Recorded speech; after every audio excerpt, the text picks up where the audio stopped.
Hair care regime, मैं doctor Arvind Poswal और ये मेरा बनाया हुआ हेयर केयर रेजिम है जिसके बारे में पेशेंट्स ने कई बार पूछा है, तो इसके बारे में मैं आज आपको बताऊंगा। इसको माइक्रो नीडलिंग पीआरपी सेशन कहते हैं और इसमें हम ब्लड सैंपल तो लेंगे, पीआरपी भी करेंगे, लेकिन वो सारा सिरिंज के बिना होगा। पूरा का पूरा ये चीज डर्मा रोलर और माइक्रो नीडलिंग पे बेस्ड है। तो फर्स्ट स्टेप हम शुरू करते हैं। ये नीडल है जिससे हमने ब्लड विड्रॉ करना है। हमेशा फ्रेश नीडल यूज होगा हर पेशेंट के लिए। ओके, दिखाइए, थोड़ा ऐसे मोड़ो।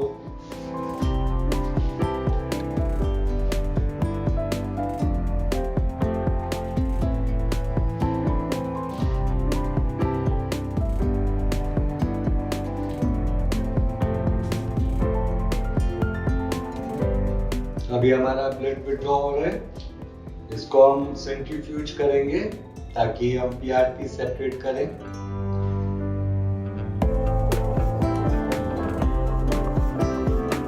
कई बार पेशेंट्स पानी नहीं पिए होते हैं, डिहाइड्रेटेड होते हैं, तो ब्लड धीरे धीरे आएगा, तो पेशेंट होना होता है।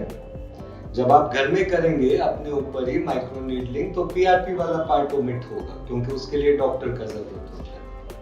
अब ये हमारे पास एक सैंपल आया, लीजिए। ऐसा 2 सिरिंज हम फिल करेंगे। हर सिरिंज 8 ml का होता है, so we get approximately 15 ml blood लेंगे। उसमें से हम सेंट्रीफ्यूज करके 2 इंसुलिन सिरिंज फिल करके या 3 ml सिरिंज फिल करेंगे प्लाज्मा ग्रोथ फैक्टर्स के साथ। और अभी हमारा दूसरा सिरिंज भी फिल होने वाला है। Very good. अभी बाजू ढीला छोड़िए, मुट्ठी खोलिए। ये लीजिए, दूसरा सिरिंज भी फिल्ड है। रखिए, इसको पकड़ के रखो। अभी हमारा पीआरपी तैयार होगा।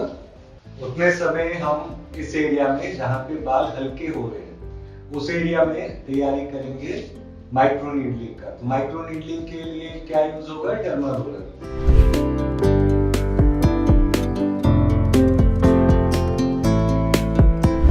अभी मैं आपको माइक्रो नीडलिंग के बारे में बताऊंगा कि आपने घर में भी बैठ के या आपके अपने डॉक्टर से कैसे कराना है। अगर आप नहीं करवा पाओ तब आप हमारे पास हैं। तो इसके लिए हमने एक गॉज गीला किया है और इससे अच्छे बाल अच्छे तरह से जिस भी एरिया में हमें इलाज करना है उसमें गीला करेंगे। माइक्रो नीडलिंग और डर्मा रोलर का यूज के बारे में कई मिसकंसेप्शंस हैं। कई बार लोग जंगलियों की तरह आगे पीछे करने लग जाते हैं बालों। उस तरह से नहीं करना। ये डर्मा रोलर है, ये स्टरलाइज्ड फॉर्म में है। ऐसे नहीं कि बार बार आप सेम डर्मा रोलर को यूज करें बिना स्टराइल किए, ऐसे नहीं करना। अब ये डर्मा रोलर है 1.5 मिलीमीटर। ज्यादातर जब आप घर में यूज कर रहे होंगे तो सिर्फ 0.5 मिलीमीटर का डर्मा रोलर होगा। कोशिश करना है धीरे धीरे अपनी कैपेसिटी बढ़ा के कितने लेवल तक पहुंचे। शुरू में ऑफ कोर्स आपने मेरे पास आके सीख भी लिया। तो जब हमने डर्मा रोलर करना है तो जो थिनिंग एरियाज हैं उसको जैसे हमने गीला किया, उसके बाद we have to part them, उसको लेयर्स में पार्ट करना है। पार्ट करो, कॉम्ब भी लाओ। इस एरिया में जैसे एरिया हमने लिया तो इसमें एक बार टच करेंगे, पेशेंट को फील होने देंगे। पेन है ज्यादा, इतना नीडल फील होगा। अभी महसूस हो रहा है नीडल? सर मत ले। इसको हमने ग्रेजुअली लेके जाना है, ज्यादा लंबा स्ट्रोक्स नहीं करना, क्योंकि जब हम लंबा स्ट्रोक्स करते हैं तो बाल इसमें फंसने लगता है। बाल अगर आपका डर्मा रोलर में या डर्मा पेन में फंसेगा तो इससे आपके बाल टूट सकते हैं। और इस तरह से डेलिबरेटली हमने चैनल्स क्रिएट करना है। थोड़ा पेनफुल होता है, थोड़ा पेन आपको बियर करना है। टॉपिकल एनेस्थीसिया क्रीम हम नहीं दे रहे क्योंकि उसमें अपने केमिकल्स, प्रिजर्वेटिव्स होते हैं जो कई बार इंटरफेयर करते हैं। मैं चाहता हूं कि चीजें जहां तक प्योर हो सके प्योर यूज किया जाए। तो जैसे हम इतना एरिया यूज कर रहे हैं एट ए टाइम 2 इंच, ज्यादा बड़ा एरिया नहीं करेंगे। इसी तरह से हम आगे जा रहे हैं।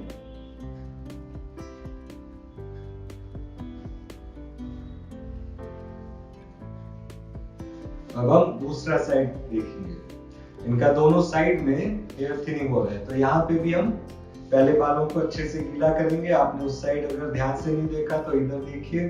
अब जैसे ये बाल गीला हो गया तो यहाँ आराम से एक रो है, हमें रो 1 एट ए टाइम यहाँ पे पीछे से आगे जा सकते हैं। इसमें बाल बीच में नहीं फंसेगा।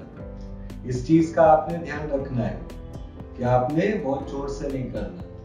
जब आप माइक्रो नीडलिंग करेंगे, डर्मा रोलर यूज करेंगे, तो हो सकता है थोड़ा सा ड्रॉप ब्लड आए, उसमें चिंता नहीं करना। जो ये ड्रॉप ब्लड का आता है, इसमें एक्चुअली में ग्रोथ फैक्टर आपका अपना बॉडी का होता है और फाइब्रिन होता है जो इसको ठीक कर सकता है। लेयर थोड़ा थोड़ा ही निकालना है, आपने बहुत ज्यादा एक साथ नहीं करना कि एक साथ हमने ज्यादा किया। 1 centimetre apart is more than enough. Gradually जितना एरिया है, और कई बार पूरा हेड इफेक्टेड होता है, तो सब पे हमने इस तरह से माइक्रो चैनल्स बनाना है। जब हम ये बना रहे हैं, इस समय साथ के साथ इस पेशेंट का पीआरपी सेंट्रीफ्यूज हो रहा है, रेडी हो रहा है। तो अब अभी हम सारे चैनल्स बना रहे हैं। यही चीज जब आप घर में करेंगे तो ध्यान रखिए, माइक्रो नीडलिंग डर्मा रोलर से अकेले करने का भी फायदा है। जब हम 1 मिलीमीटर टू 1.5 मिलीमीटर डीप जाते हैं तो इन बालों के स्टेम सेल तक पहुंचते हैं। तो जब चैनल स्टेम सेल तक पहुंचेगा, उसका 2 फायदा होता है। एक तो स्टेम सेल स्टिमुलेट होता है इस कंट्रोल्ड इंजरी से मल्टीप्लाई करने के लिए, ताकि बाल मोटा हो। दूसरा, कल और परसों और आज, ये 3 दिन जो भी चीज हम सर पे लगाएंगे वो अपनी टारगेट लोकेशन यानी बालों की जड़ या जहां पे उनके स्टेम सेल है वहां तक पहुंचेगी। ये मेन पर्पस है इस माइक्रो नीडलिंग का और इस डर्मा रोलर का। डर्मा रोलर बहुत सिंपली और आसानी से सब जगह मिल जाते हैं, इसलिए हम डर्मा रोलर यूज कर रहे हैं। लेकिन आप डर्मा पेन भी यूज कर सकते हैं, वो थोड़ा ज्यादा कॉस्टली होता है लेकिन इससे भी ज्यादा पेन फ्री होता है। तो अभी हम यहाँ कंटिन्यू कर रहे हैं। इसी तरह बाकी एरियाज।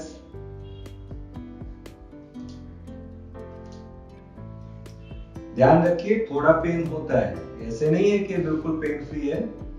अगर आप बहुत पेन सेंसिटिव हैं तब टॉपिकल एनेस्थेटिक क्रीम्स लगा सकते हैं, लेकिन जैसे मैंने कहा, जितना कम केमिकल्स और प्रिजर्वेटिव्स रहेंगे उतना अच्छा है। अब इसका पर्पस क्या है माइक्रो नीडलिंग पीआरपी का? इसका पर्पस है कि जो हमारे बाल एंड्रोजेनिक एलोपेशिया के थ्रू जा रहे हैं, और वो क्यों जा रहे हैं? क्योंकि हमारे जो बालों के आसपास का एनवायरनमेंट है, हमारे स्ट्रेस की वजह से, लैक ऑफ न्यूट्रिशन से या प्लेन जेनेटिक कारणों से, वो इन बालों की रूट शीट यानी जड़ के आसपास जो कवरिंग है वो वीक होने लग जाता है। अब ये माइक्रो नीडलिंग करके हमने चैनल्स बनाया है स्कैल्प में, स्किन में, और जहां ये चैनल बना है इस पे हम अभी अप्लाई करेंगे रेस्वेराट्रॉल सीरम।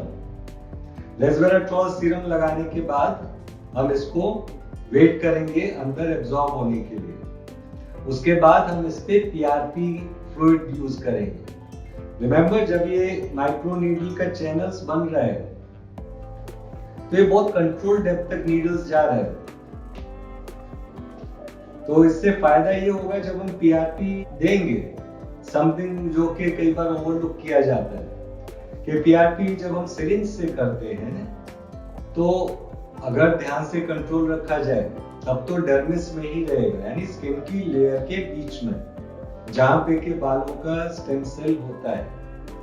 कई बार क्योंकि नीडल तो बहुत छोटा और बारीक होता है लेकिन स्किन भी पतला होता है, तो कई बार वो स्किन की लोअर लेयर पे ही रह जाता है या उसके नीचे फैट में। हमारा मेन एम है कि डर्मिस के अंदर ही पहुंचाना है, वहीं उसका मैक्सिमम इंपैक्ट रहेगा। थोड़ा बहुत फैट लेयर में भी कर सकते हैं क्योंकि बालों का जो जड़ है डर्मल पेपिला वो वहां भी होता है। तो जैसे मैं ये 1.5 मिलीमीटर का डर्मा रोलर यूज कर रहा हूं, तो ये उन सारे लोकेशंस को, यानी जहां स्टेम सेल है, जहां डर्मल पेपिला है, वहां सब तक चैनल्स बना रहे हैं। सो हम ये चैनल्स जो बना रहे हैं ये भी एक्टिव रहेंगे एटलीस्ट 48 आवर्स तक। यानी 48 आवर्स तक आप यहाँ जो भी लगाएंगे वो अपने टारगेट लोकेशन पे पहुंचेगा। इवन डर्मा रोलर का नीडल जब स्टेम सेल को टच करता है तो वो स्टेम सेल को एक्टिवेट करता है। इसके ऊपर काफी स्टडीज हो चुका है। अगर आप चाहें तो यू कैन कॉन्टेक्ट मी, मैं उन रिसर्च पेपर्स का और स्टडीज का लिंक आपको दूंगा। तो इस तरह से जैसे हम कर रहे हैं पूरे एरिया पे, तो this is sort of a out patient procedure. ऐसे नहीं है कि इसके लिए हॉस्पिटल में एडमिट होना है या कोई बहुत बड़ा बेहोश करना है या ऐसा कुछ। अभी हमने इनका सारे एरिया में चैनल्स क्रिएट कर दिए। ध्यान रखो, मैंने ये नहीं किया इसमें जैसे दिखाते हैं कई बार ऐसे जोर जोर से करेंगे, फिर ऐसे करेंगे, फिर ऐसे करेंगे।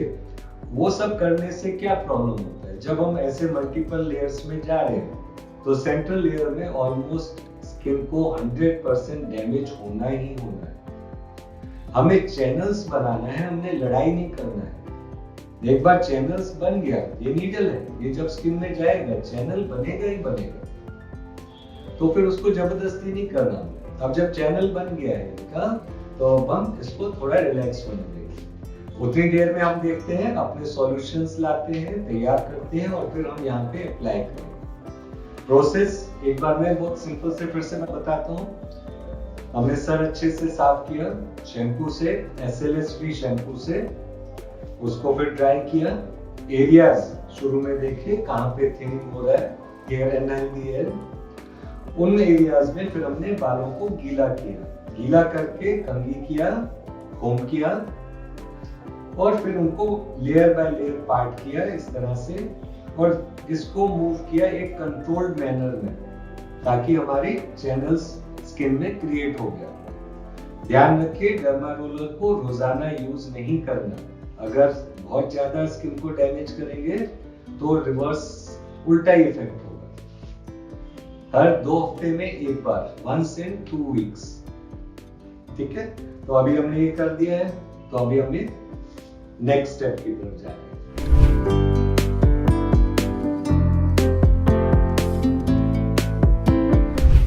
अभी मेरे हाथ में फ्रेश रेस्वेराट्रोल सीरम है जो मैंने खुद बनाया है।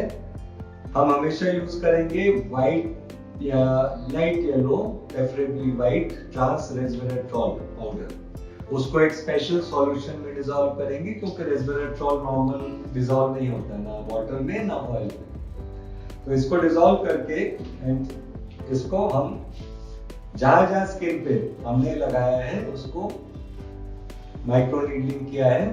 यहाँ पे हम एक पेंट की तरह इसको लगा रहे हैं। पेंट तो नहीं हो रहा है, जलन तो नहीं हो रहा, नहीं। So this will be very sticky, ये स्टिकी होगा थोड़ा, तो बाल के साथ स्किन पे चिपकेगा। आपने ध्यान रखना है कि कम से कम 24 घंटे सर धोना नहीं है उसके बाद। हम चाहेंगे कि जो सारा चैनल्स बना है उसमें, और ध्यान रखिए जो चैनल्स बना है जब हम 1.5 मिलीमीटर डीप जाते हैं तो हल्का सा ब्लड आ सकता है, उसमें घबराना नहीं है। ऐसे करो। अभी स्किन भी थोड़ा रेड होगा जब इस तरह से हमने इतना नीडल किया है। 500 से ज्यादा नीडल होता है डर्मा रोलर में, और जब हम रोल करते हैं तो एट ए टाइम हजारों चैनल्स बनती है। अभी इसमें हम पूरे इस एरिया में रेस्वेराट्रोल सीरम लगा रहे हैं। इसी में अभी जैसे आगे आगे साइंस डेवलप हो रहा है, हम NMN भी लगाएंगे और कैल्शियम अल्फा कीटोग्लूट्रेट भी लगाएंगे। अब जैसे रेस्वेराट्रोल क्या करता है, resveratrol one of the most powerful antioxidant है। हमारे बाल क्यों जाते हैं, और वो भी समय से पहले जो आजकल जाते हैं, कभी कोविड से चला जाता है, कभी मैं देखता हूँ 20-20 साल के बच्चों के बाल जा रहे हैं, तो वो मेरे पास आके बोलते हैं कि नहीं मेरे पापा के तो 35-40 में गए थे, या मेरे दादा के तो 40 में गए थे, बाल अभी गए हैं। तो क्या कारण है उसका? उसका कारण सिंपल है कि ये बाल जो हेयर लॉस हो रहा है आजकल की जनरेशन में, ये टोटली जेनेटिक नहीं है। जीन्स अगर होती सिर्फ रिस्पॉन्सिबल, तो अगर आपके फादर का हेयर लॉस 40 ईयर में स्टार्ट हुआ तो आपका भी 40 इयर्स में होना चाहिए। जो रीजन है इस जनरेशन में जल्दी हेयर लॉस का, that is because of the extreme amount of stress. जो इतना सारा स्ट्रेस पड़ता है बालों के ऊपर, बालों की जड़ पे।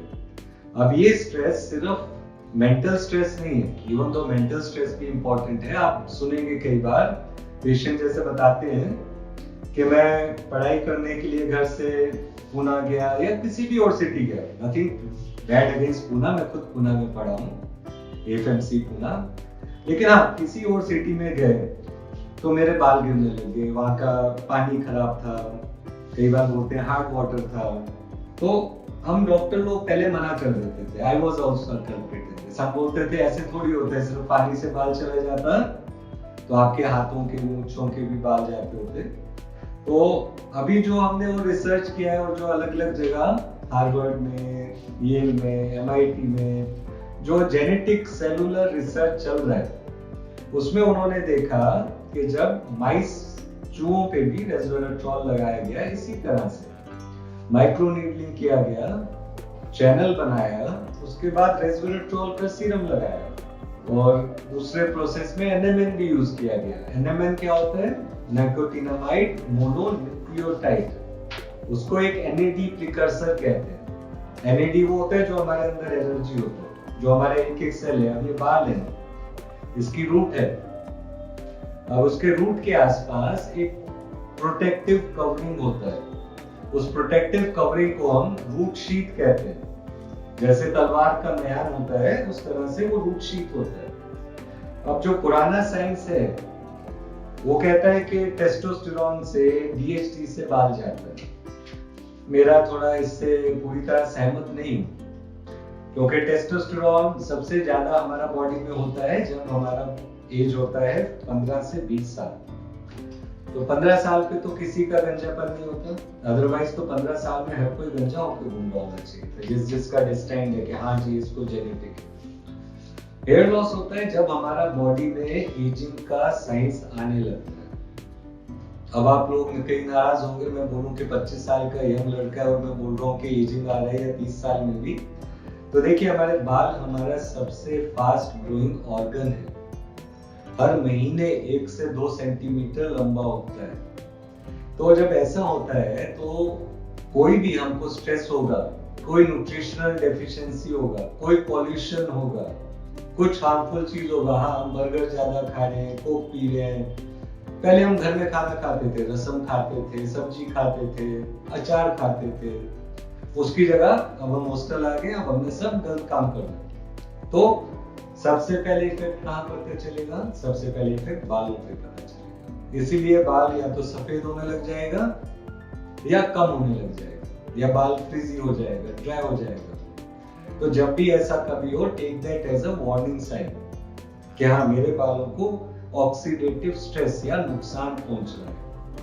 और उसमें जब जैसे मैं रिसर्च का बात कर रहा था, तो उन्होंने पहले तो चूहों के ऊपर किया रेस्वेराट्रॉल सीरम, फिर उन्होंने बालों को लिया, बालों की जड़ को लिया और पेट्री डिश में भी रखा और उसके ऊपर भी रेस्वेराट्रॉल डाला। तो उसमें हमेशा ये देखा गया कि जो बालों के स्टेम सेल हैं, ऑल ऑफ अ सडन वो ज्यादा हेल्दी होते हैं और अच्छे से मल्टीप्लाई करते हैं। उसकी कारण से अभी हम थोड़ा और रेस्वेराट्रॉल अच्छे से लगाएं पूरे एरिया पे। अब जैसे ये है, काफी गाढ़ा है, स्टिकी है और हमें चाहिए भी। वी डोंट वांट के पाउडर छिड़क दिया रेस्वेराट्रॉल का, वो तो अंदर जाएगा भी नहीं। तो सारे एरियाज पे हमने ये रेस्वेराट्रॉल लिटरली लगा दिया। आपको जब यूज करना हो होम यूज के लिए, तो आइडियली मैं जो प्रेफर करता हूँ वो है freshly made resveratrol serum. You can pre order it, you can contact me, और you can make your own serum, या फिर मार्केट से भी ले सकते हैं। मार्केट से जो लेते हैं उसमें सिर्फ एक प्रॉब्लम रहता है मेरे को कि उसमें बहुत सारा प्रिजर्वेटिव्स डला होता है। सो दिस इज, अभी हमने पूरा सीरम लगा दिया स्किन के ऊपर, some of it is getting absorbed, बाकी over a period of time यानी नेक्स्ट 24 आवर्स में एब्जॉर्ब होता रहेगा। क्यों होगा? क्योंकि हमने वो बारीक होल बनाया, that is one thing, micro needling से। सेकेंड इज, जब होल बनाया तो वो हर होल एक इंजरी है, तो वहां पे इन्फ्लेमेशन होगा, यानी ब्लड वेसल जल्दी से आएंगे, ब्लड का फ्लो इंक्रीज होगा। तभी जब आपके यहाँ कोई भी चीज चोट होता है तो ब्लड का फ्लो इंक्रीज होता है ना। तो अभी जैसे ब्लड का फ्लो इंक्रीज होगा तो एक तो न्यूट्रिशन यहाँ आएगा और साथ के साथ ये स्किन ज्यादा एब्जॉर्ब कर पाएगी चीज। So this is now complete. अभी हमने अच्छे से रेस्वेराट्रोल लगाया, अब हम नेक्स्ट स्टेप पे जाएंगे और इसमें पीआरपी के ग्रोथ फैक्टर्स भी इसी तरह हम कोट करेंगे। इस दौरान बीच में अगर आप चाहते हैं तो डर्मा रोलर को दोबारा स्टेरिलाइज कीजिए। ध्यान रखो जब भी आप इसमें लगाओ हर बार उसको स्टेराइल करना है, ठीक है। तो इसको हम फिर क्लीन करेंगे। ये अभी एंटीसेप्टिक लोशन में था, अभी हमने इसको फ्रेश डिस्टिल्ड वाटर में से लिया है और फिर से इसको हम लेयर बाय लेयर स्टार्ट करेंगे। अभी what do you think is happening? अभी जैसे ही नीडल्स स्किन के ऊपर जा रहे हैं, it is pushing the resveratrol serum inside at one go. काफी हद तक जैसे टैटूइंग में नीडल जाता है तो पिगमेंट जाता है ना। ओनली थिंग इज इसमें पिगमेंट नहीं जाएगा क्योंकि पिगमेंट तो है नहीं कोई। इसमें resveratrol is reaching the stem cells of the hair. इसमें रेस्वेराट्रोल बालों की जड़ की तरफ जा रहा है ताकि बालों को जो नुकसान हो रहा है हमारे गलत डाइट से, गलत सोने की हैबिट से, हमारे आसपास पॉल्यूशन से, जो हम इनएडिक्वेट खाना खा रहे हैं, विटामिन्स की कमी है, ओमेगा एसिड्स की कमी है, उन सब से, तो वो सारी चीजें को ये काउंटर करेगा। एक तरह से आपके लिए ये एक प्रोटेक्शन का रोल करेगा आपके बालों का। ऐसा नहीं होगा कि एकदम से नए बाल उग जाएंगे। हालांकि माइस में उन्होंने देखा कि नए बाल भी उगे एनएमएन के साथ, रेस्वेराट्रोल नहीं, एनएमएन के साथ। उसका बात भी मैं बाद में करूंगा। अभी तो ये देखिए जैसे मैंने रेस्वेराट्रोल किया 2 बार, एक बार पहले की लगाया डर्मा रोलर, फिर रेस्वेराट्रोल करिए। तो लोकली हमें बालों तक जो भी दवाई पहुंचाना है उसमें डर्मा रोलर और माइक्रो नीडलिंग आपके लिए बहुत कामयाब होगा। रिसेंट रिसर्च में इवन जब आप मिनॉक्सिडिल भी यूज कर रहे हैं चाहे, तो उन्होंने देखा जब डर्मा रोलर से माइक्रो नीडलिंग जब किया उसके बाद मिनॉक्सिडिल लगाया तो जहां नॉर्मली में मिनॉक्सिडिल से सिर्फ 10 से 12% लोगों को फायदा होता था, माइक्रो नीडलिंग के बाद मिनॉक्सिडिल लगाने से ऑलमोस्ट 25% फायदा हुआ। 10% से बढ़ के 25%, काफी ज्यादा। तो इसी तरह से अभी हमने कर दिया। ये देखिए बाल थोड़े अकड़ रहे हैं क्योंकि रेस्वेराट्रोल थोड़ा ऑयली सीरम है, लेकिन ये फायदा ये है कि स्कैल्प पे अभी चिपक गया है, एक तरह से कोटिंग बना दी है। कल जरूर साफ करना है इसे ज्यादा देर नहीं रखना हमने।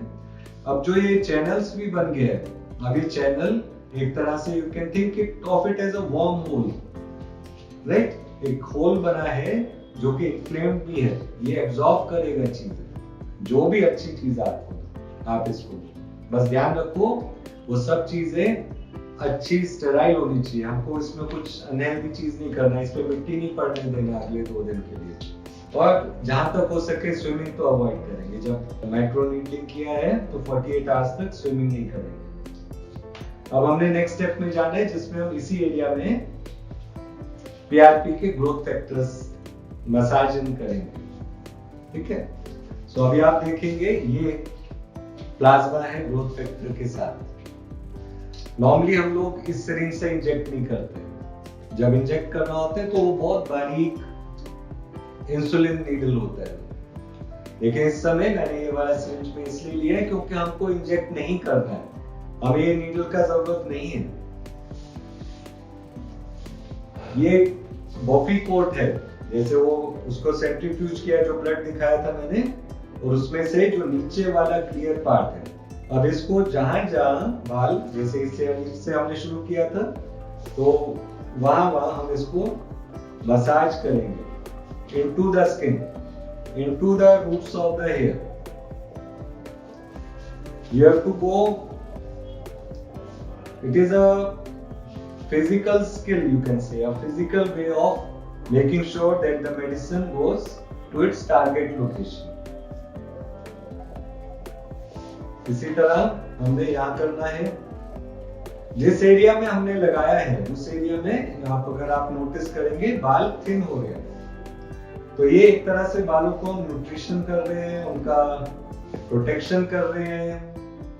अब ऐसे जब होता है तो अंदर स्टेम सेल हेल्दी होने लगते हैं। ये जो चीज मैं बता रहा हूँ इसका रिसर्च का डिस्क्रिप्शन लिंक आप मेरे से कांटेक्ट करके ले सकते हैं, specially if you are doctor and you are interested, या मैं आने वाले वीडियोस में उसका लिंक भी शेयर करूंगा और इस वाले वीडियो की डिस्क्रिप्शन में भी। तो अभी हमने टाइम लेके, बहुत जल्दी नहीं करना है इसको।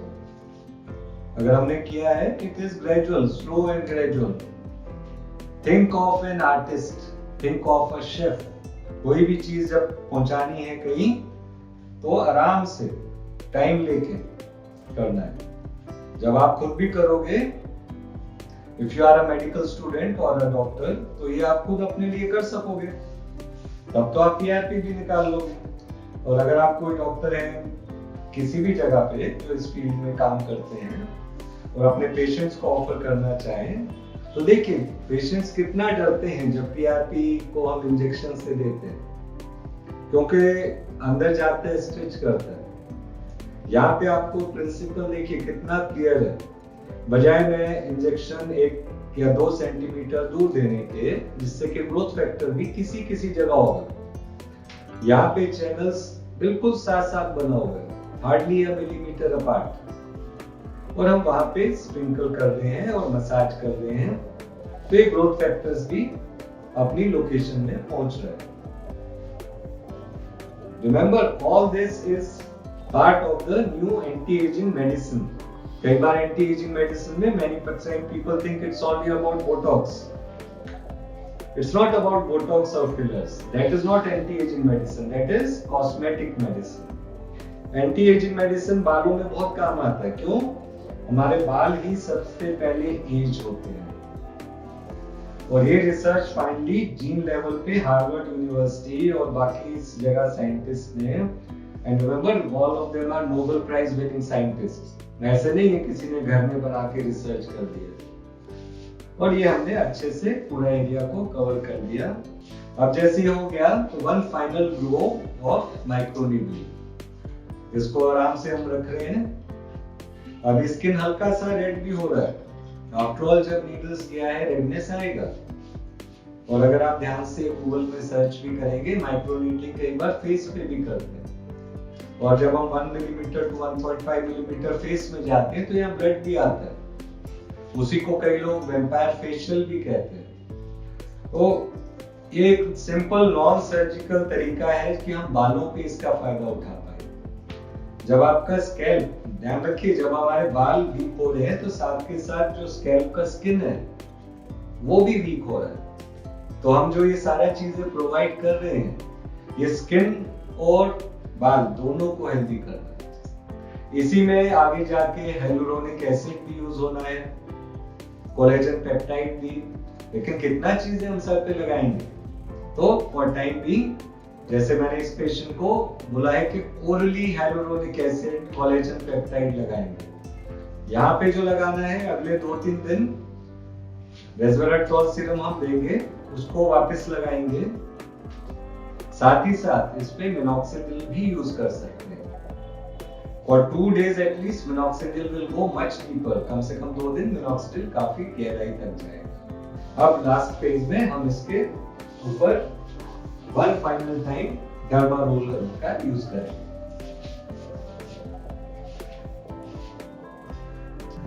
अगेन पार्टिंग, पेशेंटली पार्ट करना है, डोंट बी इन अ हरी। इस प्रोसेस में आपको आराम से आधा घंटा लगेगा। जब आप घर में भी कर रहे हैं, जस्ट डोंट बी इम्पेशेंट। ये नहीं सोचिए कि 1 मिलीमीटर से होगा तो मैं सीधा 2 मिलीमीटर कर लूं, ऐसे नहीं करना। पेशेंटली एंड कंसिस्टेंटली आपने इस चीज को यूज करना है। नॉर्मली वी एडवाइज 12 सेशन, हम नॉर्मली बोलते हैं कम से कम 12 सेशन करो। और रेगुलर पिक्चर्स लो, तो आपको कैसे पता चलेगा कि ये आपको फायदा कर रहा है? दो तरीके हैं। एक तो ऑफ कोर्स पिक्चर लेना है। जब पिक्चर ले, ध्यान रखो बिल्कुल क्लियर पिक्चर होना चाहिए, सेम एंगल पे होना चाहिए, सेम डायरेक्शन में होना चाहिए और सेम लाइट में होना चाहिए।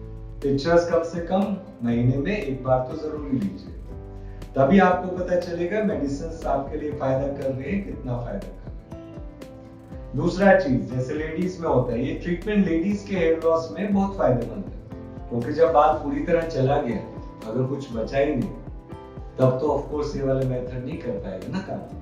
This is when you catch those people early on in their hair loss process. अभी तक जो मैंने यूज किया है कंप्लीटली नेचुरल है। रेस्वेराट्रोल भी नेचुरल है, ग्रेप से डिराइव होता है। एनएमएन भी नेचुरल है, यीस्ट से आता है। प्लाज्मा तो हमने इनका अपना ही लिया है, सिर्फ बाहर की चीज है डर्मारोलर, इसके अलावा कुछ नहीं।